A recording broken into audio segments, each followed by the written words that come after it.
네, 순직 해병대원 사건 수사 외압 의혹을 수사하고 있는 해병특검팀이 이번 주 윤석열 전 대통령을 피의자 신분으로 소환합니다. 윤 전 대통령이 조사에 응할지 관심인데요. 자세한 내용은 보도국 취재기자 연결해서 들어보겠습니다. 방준혁 기자 전해주시죠. 네, 해병특검팀은 윤석열 전 대통령에게 오는 23일 오전 10시에 출석하라고 통보했습니다. 윤 전 대통령이 지난주 내란 특검 소환에 응했던 만큼 해병특검 조사에 응할지 관심이 모아지고 있는데요. 실제 출석할 경우 해병특검 출범 113일 만에 의혹 정점에 대한 조사가 이루어지게 됩니다.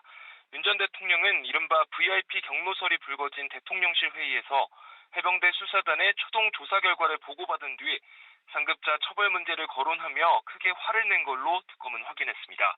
이후 이종섭 전 국방부 장관 등에게 전화를 걸어 질책했고 이 전 장관은 통화 직후 사건 이첩을 보류하라고 지시했습니다.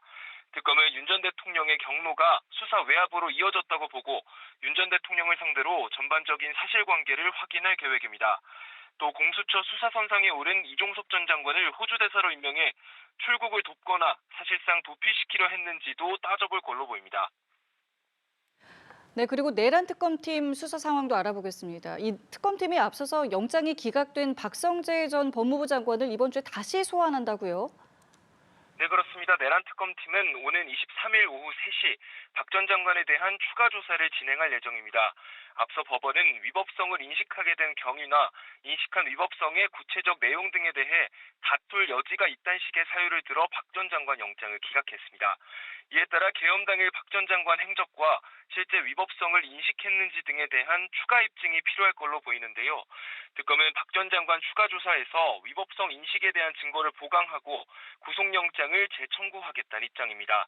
같은 날 2시 국민의힘 한동훈 전 대표에 대한 세 번째 공판 전 증인신문 기일도 잡혀 있습니다.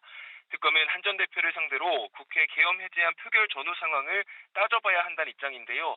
다만 한 전 대표가 이번에도 불출석할 가능성이 높은 만큼 전략을 수정할지 고심할 걸로 보입니다.